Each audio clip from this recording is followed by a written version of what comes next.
Hello students, welcome. आज हम देखेंगे स्टोचियोमेट्रिक प्रॉब्लम। जैसे कि हमने पिछले क्लास में भी एक न्यूमेरिकल्स सॉल्व किया था, ठीक है।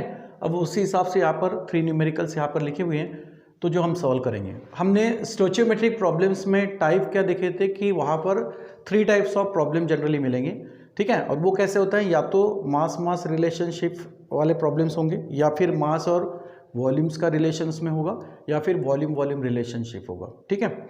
तो अब जैसे ये 3 प्रॉब्लम्स है, इसमें सबसे फर्स्ट प्रॉब्लम्स सॉल्व करते हैं। तो वहाँ क्या बताया उन्होंने कि how much calcium oxide will be produce by decomposition of 5 gram of calcium carbonate, ठीक है। कैल्शियम कार्बोनेट का डिकम्पोजिशन होगा और डिकम्पोजिशन होने के बाद वहाँ से क्या मिलेगा हमें, कैल्शियम ऑक्साइड। तो पूछा गया है कि 5 ग्राम ऑफ कैल्शियम कार्बोनेट का डिकम्पोजिशन होने के बाद हमें कितना कैल्शियम ऑक्साइड वहाँ पर मिलेगा, ठीक है। अब स्टोचियोमेट्रिक प्रॉब्लम्स को सॉल्व करने के पहले हम क्या करते हैं, सबसे पहले केमिकल रिएक्शंस को लिखते हैं, बैलेंस केमिकल रिएक्शंस को, ठीक है। तो इसका हम केमिकल रिएक्शंस या बैलेंस केमिकल इक्वेशंस कैसे लिखेंगे। सो द बैलेंस, ठीक है, balance chemical equation, balance chemical equation लिख सकते हो या बैलेंस केमिकल रिएक्शंस भी बोल सकते हो, ठीक है। सो बैलेंस केमिकल रिएक्शंस क्या होगा, यहाँ पर कैल्शियम कार्बोनेट का डिकम्पोजिशन हो रहा है, ठीक है। कैल्शियम कार्बोनेट का क्या होगा, डिकम्पोजिशन। एक्चुअली रिएक्शंस जब होती है तो क्या होता है, रिएक्टेंट का प्रोडक्ट में कन्वर्शन होना, मतलब कुछ ओल्ड बॉन्ड वहाँ पर टूटेंगे, ब्रेक होंगे, और कुछ नए बॉन्ड्स फॉर्मेशंस वहाँ पर दिखाई देंगे। तो कैल्शियम कार्बोनेट का जब डिकम्पोजिशन होता है तो यहाँ से क्या फॉर्म हो रहा है, कैल्शियम ऑक्साइड, ठीक है, कैल्शियम ऑक्साइड।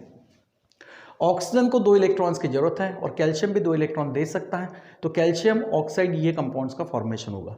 इसके अलावा जो बाकी बचा हुआ है वो यहाँ पर क्या है कि कार्बोनेट में कार्बन और 3 ऑक्सीजन में से 1 ऑक्सीजन तो यूज हो गया, अभी 2 ऑक्सीजन यहाँ पर रिमेन है और 1 कार्बन है, तो इससे कार्बन डाइऑक्साइड का फॉर्मेशन होगा, ठीक है। तो हमारे लिए मेन प्रोडक्ट्स यहाँ पर क्या है, कैल्शियम ऑक्साइड। अब ये कैल्शियम ऑक्साइड बैलेंस हो गया, देख लो कि यहाँ पर बैलेंसिंग है या नहीं है, ठीक है। यहाँ केमिकल रिएक्शंस बैलेंस दिखाई दे रही है, अगर नहीं होती तो हमें उनको एक पर्टिकुलर नंबर से मल्टीप्लाइड करना होता। तो this is the decomposition of calcium carbonate, but here calcium carbonate is use as 1 mole, और न्यूमेरिकल्स में बोला है कि 5 ग्राम्स ऑफ कैल्शियम कार्बोनेट का डिकम्पोजिशन होगा तो कितना कैल्शियम ऑक्साइड यहाँ पर फॉर्म होगा। ये जो रिएक्शन है ये 1 मोल ऑफ कैल्शियम कार्बोनेट के लिए, तो 1 मोल ऑफ कैल्शियम कार्बोनेट यानी कितना यहाँ पर ग्राम होगा, उससे कितना ग्राम यहाँ पर कैल्शियम ऑक्साइड फॉर्मेशन हो रहा है, ये अगर पता लगे तो उसका रिलेशंस यूज करके हम 5 ग्राम ऑफ कैल्शियम कार्बोनेट का डिकम्पोजिशन के लिए सॉल्व कर सकते हैं, ठीक है। तो यहाँ पर कैल्शियम का यहाँ पर मास कितना होगा, 1 मोल, ये सब्सटेंस क्या है 1 मोल है, तो 1 मोल के लिए कैल्शियम का मास होगा 40, एटॉमिक नंबर क्या है उसका 20 है, तो 20 टू द यहाँ पर क्या होगा 40, ठीक है, प्लस कार्बन का कितना होता है 12, ठीक है, और प्लस ऑक्सीजन का क्या होगा 16, एक ऑक्सीजन का 16 मल्टीप्लाइड बाय कितने 3 है, तो यहाँ पर कितना होगा 40 प्लस 12, 16 3 जा कितना होगा 48, और इसको अगर पूरा कंप्लीटली हम ऐड करते हैं तो टोटल कितना मिलेगा 100, ओके। तो हम बोल सकते हैं कि 1 मोल ऑफ कैल्शियम कार्बोनेट का अगर देखा जाए मास तो कितना होगा 100 ग्राम। अब 100 ग्राम्स ऑफ कैल्शियम कार्बोनेट का डिकम्पोजिशन होने के बाद कैल्शियम ऑक्साइड बन रहा है, तो कितना ग्राम बनेगा, कैल्शियम के लिए हमने क्या लिया 40, ऑक्सीजन के लिए कितना लिया 16, ठीक है, टोटल कितना हो गया भाई 56 ग्राम, ठीक है। 56 ग्राम ऑफ कैल्शियम ऑक्साइड यहाँ पर फॉर्म हो रहा है, ठीक है। बाकी बचा हुआ कार्बन डाइऑक्साइड है। अब यहाँ पर लिख भी सकते हो, नहीं लिखा तो भी चलेगा क्योंकि कार्बन डाइऑक्साइड्स के बारे में तो पूछा नहीं है, फिर भी आप लिख सकते हो कि यहाँ पर कार्बन का होगा 12 और ऑक्सीजन का कितना होगा 16 मल्टीप्लाइड बाय 2, तो 16 टू जा कितना होगा 32 और ये प्लस 12 कितना होगा यहाँ पर 44 ग्राम। तो out of this 100 gram after decomposition 56 grams of calcium oxide form and 44 gram of CO2 is form, ठीक है। अब इससे ये पता चल गया कि 100 ग्राम ऑफ कैल्शियम कार्बोनेट का डिकम्पोजिशन होने के बाद 56 ग्राम्स ऑफ कैल्शियम ऑक्साइड का फॉर्मेशन होता है, okay. So the 100 gram of calcium carbonate on decomposition gives 56 gram of calcium oxide, okay. Numericals में यहां पर क्या पूछा है, प्रॉब्लम में पूछा है कि 5 ग्राम का जब डिकम्पोजिशन होगा तो कितना कैल्शियम ऑक्साइड बनना चाहिए, ठीक है। तो क्या लिखेंगे हम यहां पर 5 gram of calcium carbonate 5 gram of calcium carbonate on decomposition will gives, ठीक है, विल गिव्स कितना देगा यहाँ पर हमें तो पता नहीं, निकालना है तो हम क्या करते हैं generally x gram of CaO calcium oxide का फॉर्मेशन करेगा, ठीक है। फिर हम क्या करते हैं, सिंपल से यहाँ कैलकुलेशंस करेंगे तो x इज इक्वल्स टू क्या मिलेगा यहाँ पर 5 इंटू 56 एंड डिवाइड बाय क्या होगा 100, ठीक है। क्रॉस मल्टीप्लिकेशंस कर लो तो यहाँ होगा 5 multiplied by 56 and divide by 100। इसका आंसर अगर हम सॉल्व करके निकालते हैं, ठीक है, तो आंसर कितना आ रहा है यहाँ पर 2.8 ग्राम, ये इसका आंसर आएगा। इसका मतलब x वैल्यू किसकी हुई, कैल्शियम ऑक्साइड की, ओके। तो हम यहाँ पर क्या बताएंगे कि on decomposition of 5 gram calcium carbonate the 2.8 gram of calcium oxide is form, ठीक है। तो यहाँ पर कैल्शियम ऑक्साइड कितना बन रहा है 2.8 ग्राम बन रहा है, ओके। दिया था हमें 5 ग्राम्स, उसमें से कैल्शियम ऑक्साइड कितना मिल रहा है 2.8 ग्राम, ओके। तो दिस इज मास रिलेशनशिप वाला प्रॉब्लम हो गया। अब सेकंड न्यूमेरिकल्स की बात करते हैं। सेकंड न्यूमेरिकल्स में बोला है how many litres of oxygen, litre यहां पर मेंशन किया गया है, ओके। तो लीटर ऑफ ऑक्सीजन, लीटर में हम क्या मेजर करते हैं वॉल्यूम, ओके। तो how many litres of oxygen यानी वॉल्यूम पूछा गया है, तो how many litres of oxygen at STP are required to burn completely 2.2 grams of propane. 2.2 gram of propane का बर्निंग करने के लिए हमें कितना लीटर्स ऑफ ऑक्सीजन यहां पर लगेगा, ओके। यानी हमें प्रोपेन का रिएक्शंस किसके साथ करना है, ऑक्सीजन के साथ में। और इस प्रॉब्लम को सॉल्व करने के लिए सबसे पहले हम क्या लिखेंगे, बैलेंस केमिकल इक्वेशन, ठीक है। हमारा सबसे पहला काम क्या है, बैलेंस केमिकल इक्वेशंस लिखना है। सो बैलेंस केमिकल रिएक्शन क्या होगा, बैलेंस केमिकल रिएक्शंस, प्रोपेन लेना है C3H8, उसको रिएक्ट हम करेंगे ऑक्सीजन के साथ में, ठीक है। और इसका बर्निंग होगा, तो बर्निंग होने के बाद क्या मिलेगा यहाँ पर, देखो कार्बन ऑक्सीजन से रिएक्ट हो तो यहाँ पर कार्बन डाइऑक्साइड का फॉर्मेशन होगा, ठीक है। ये हमने इसके पहले भी देखा है प्रॉब्लम्स में। और हाइड्रोजन अगर ऑक्सीजन से रिएक्ट हो तो यहाँ पर क्या फॉर्मेशन होता है, वाटर H2। लेकिन इसको बैलेंस करना पड़ेगा।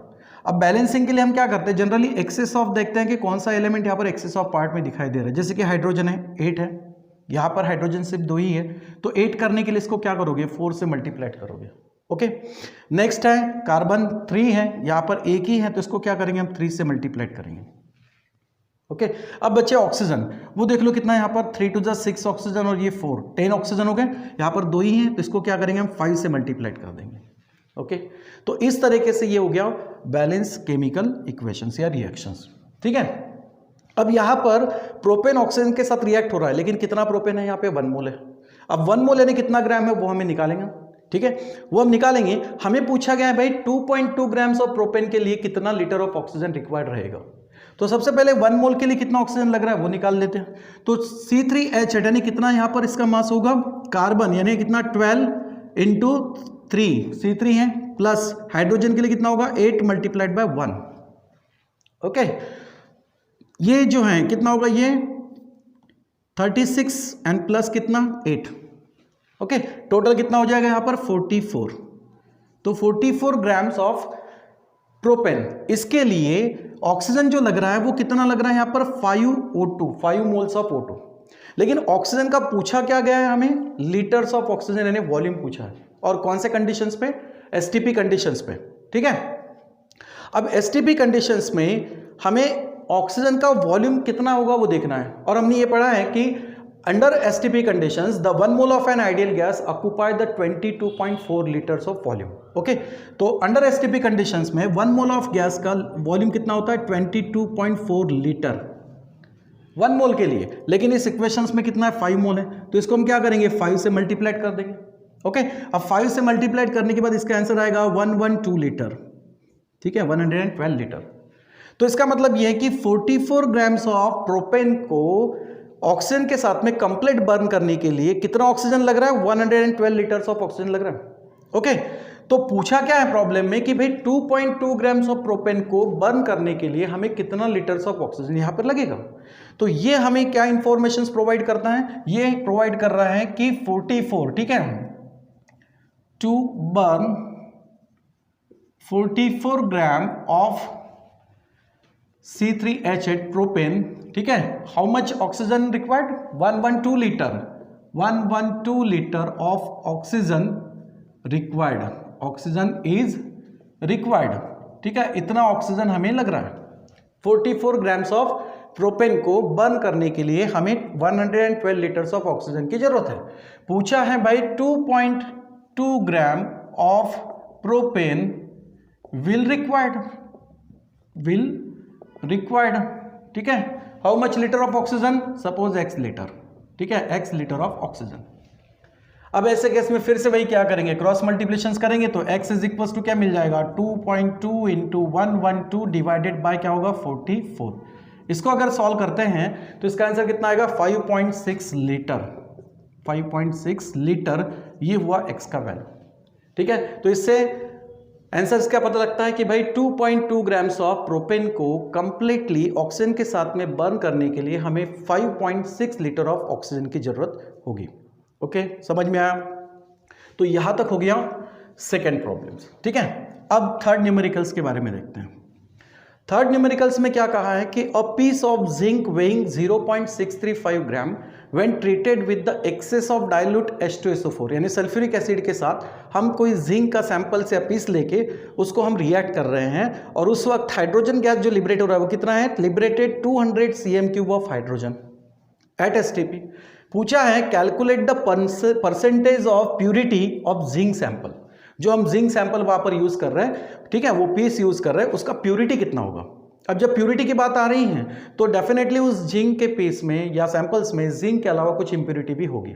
ओके, तो पीस तो हमने जो लिया या सैंपल लिया वो 0.635 ग्राम है, ये तो सैंपल हुआ, लेकिन उस सैंपल्स में प्योर जिंक कितना ग्राम है वो निकालना पड़ेगा और उसी से हमें एक्चुअली क्या पता चलेगी, प्यूरिटी पता चलेगी। जब हम प्यूरिटी निकालेंगे, ठीक है, और परसेंटेज में हमें निकालना है तो प्यूरिटी के लिए हम क्या करेंगे, हमारे पास सैंपल कितना है वो लेना पड़ेगा और उस सैंपल्स में से कितना एक्चुअली जिंक यूज हो रहा है, ठीक है, यानी उसमें जिंक का कितना प्रेजेंस है, ठीक है, तो यूज कितना हो रहा है और उसको हम जब 100 से मल्टीप्लाइड करेंगे हमारा आंसर प्यूरिटी में क्या आएगा, परसेंटेज में आंसर आएगा, ठीक है। तो सैंपल्स तो हमारे पास है, हमें यूज निकालना पड़ेगा और जो जिंक यूज होगा वो कितने हाइड्रोजन्स को लिबरेट कर रहा है, 200 cm³ वॉल्यूम ऑफ हाइड्रोजन्स वहां पर लिबरेट हो रहा है। ओके, तो इसको सॉल्व कैसे करेंगे, सबसे पहले तो रिएक्शंस लिखनी पड़ेगी, ठीक है। तो यहां पर chemical reactions, balance chemical reactions, ठीक है, बैलेंस केमिकल रिएक्शन इज, किसका रिएक्शंस करना है, यहां पर जिंक का सैंपल किसके साथ रिएक्ट हो रहा है, with access of dilute H2SO4, sulphuric acid के साथ रिएक्ट हो रहा है। So zinc reacts with the sulphuric acid, it gives, ठीक है। अब क्या होगा कि जिंक का एटॉमिक नंबर और उसके इलेक्ट्रॉनिक कॉन्फ़िगरेशन से देखा जाए तो जिंक 2 इलेक्ट्रॉन्स क्या करता है, डोनेट करता है, ठीक है। तो ये 2 इलेक्ट्रॉन यहां से कौन लेगा, हाइड्रोजन्स पर आता है 1+ चार्ज, पॉजिटिव चार्ज। अब 2 हाइड्रोजन है तो इनका चार्ज होगा 2+, तो सल्फेट का होगा चार्ज 2-, ठीक है। अब ये 2- वाले क्या करेंगे, जिंक 2+ के साथ में कंबाइन होंगे और जिंक और सल्फेट से, एनायन से आपको जिंक सल्फेट का फॉर्मेशन होते हुए दिखाई देगा। सो यहाँ पर जिंक सल्फेट का फॉर्मेशन होगा और बचा हाइड्रोजन जो है वो हाइड्रोजन गैस यहाँ पर क्या होगी, लिबरेट होगी। अब यही हाइड्रोजन गैस लिबरेट, वहां पर पूछा गया है कि 200 cm³ ऑफ हाइड्रोजन अगर लिबरेट होता है तो उसमें कितना जिंक यूज होगा और जो जिंक यूज होगा उसकी प्यूरिटी कितनी रहेगी सैंपल्स में से, ठीक है। तो ये जो रिएक्शंस है ये तो 1 मोल के लिए हुआ। अब 1 मोल ऑफ जिंक यानी कितना होगा, उसका एटॉमिक मास है 65 डाल्टन, यानी हम उसको अगर 1 मोल के लिए लेते हैं तो हम कह सकते हैं कि 65 gram of zinc, 65 gram of zinc को सल्फ्यूरिक एसिड के साथ रिएक्ट करने के बाद जो हाइड्रोजन यहां पर लिबरेट हो रहा है वो कितना है, 1 मोल है। और 1 mole under STP conditions, 1 mole volume of 1 mole of an ideal gas कितना होता है, 22.4 लीटर होता है, ठीक है। Okay, 22.4 litre. तो हम कह सकते हैं कि जब 65 grams of zinc excess of sulphuric acid से रिएक्ट हो तो 22.4 लीटर ऑफ हाइड्रोजन लिबरेट हो रहा है। बट न्यूमेरिकल्स में कहा है कि हमने इतना तो सैंपल नहीं लिया, हमने सैंपल्स कितना लिया, ओनली 0.635 ग्राम लिया। ओके, तो हम क्या कहेंगे यहां पर कि 65 gram of zinc, okay, equals to 22.4 litre of hydrogen. Okay, तो सैंपल्स कितना लिया हमने, 0.635 grams of zinc, okay, equals to how much litre of hydrogens, 200 cm3। अब cm3 को अगर हम लीटर में कन्वर्ट करेंगे तो इसको 10 to the power -3 से मल्टीप्लाइड करना है, यानी हमारा आंसर होगा 0.200 लीटर ऑफ हाइड्रोजन। ओके, इस तरीके से। तो अब हमें तो निकालना एक्चुअली प्यूरिटी। अब प्यूरिटी यानी सैंपल्स में से ये 0.635 ग्राम तो नहीं होगा क्योंकि पूरी प्यूरिटी पूछा गया है, तो डेफिनेटली इसमें से कुछ जिंक यहां पर यूज हो रहा है, ठीक है, नॉट द 0.635। उसमें से जो पर्टिकुलर जिंक यूज हो रहा है वो कितना है, तो सपोज x ग्राम, क्योंकि 65 ग्राम्स ऑफ जिंक अगर इतना लीटर ऑफ हाइड्रोजन लिबरेट कर रहा है तो 0.200 लीटर ऑफ हाइड्रोजन के लिए x क्यों लिखा, टोटल सैंपल यूज नहीं होगा क्योंकि आपको पूछा क्या, वहां पर प्यूरिटी पूछा गया, यानी कुछ तो वहां पर इंप्योरिटी भी होगी, तो उसके लिए x ग्राम ऑफ जिंक यहां पर सपोज रिक्वायर्ड है। अब इससे अगर x की वैल्यू निकालते हैं तो क्या होगा, यहां पर 65 multiplied by 0.200 and divided by होगा 22.4 लीटर, 22.4 लीटर। ओके, अगर इसको हम सॉल्व करते हैं तो जो जिंक लग रहा है वो कितना लग रहा है, 0.58 ग्राम, 0.58 ग्राम। अब ये आपको कैलकुलेट करना है, आप लॉग से इसको कैलकुलेट कर सकते हैं। तो 0.58 ग्राम जिंक लगता है जब वो एक्सेस ऑफ सल्फ्यूरिक एसिड से रिएक्ट हो और उसके बाद वो हाइड्रोजन को लिबरेट करता है, तो कितना है 0.200 लीटर। सैंपल लिया हमने 0.635, उसमें से जिंक इतने वॉल्यूम ऑफ हाइड्रोजन को लिबरेट करने के लिए लग रहा है वो 0.58। अब हमें निकालना पड़ेगा परसेंटेज प्यूरिटी, ठीक है, परसेंटेज प्यूरिटी ऑफ जिंक। तो कैसे निकालेंगे, सैंपल्स क्या यूज किया है, उसमें से यूज कितना हुआ है, मल्टीप्लाइड बाय 100। सैंपल हमने लिया भाई 0.635 ग्राम और एक्चुअली इसमें रिक्वायर्ड हाइड्रोजन्स को लिबरेट करने के लिए 0.58 ग्राम ही यूज हो रहा है। ओके, तो मल्टीप्लाइड बाय और क्या करेंगे 100, और इसको अगर सॉल्व करते हैं तो 91.33% इसका प्यूरिटी मिलेगा। मतलब जो भी जिंक सैंपल हमने यूज किया है वो जिंक सैंपल में जिंक का प्यूरिटी कितना है, 91.33%। ओके, इस तरीके से प्यूरिटी भी हम निकाल सकते हैं, ठीक है। सो ये हुए 3 स्टोइचियोमेट्रिक प्रॉब्लम, ठीक है बेटा, समझ में आया, चलो ठीक है, थैंक यू।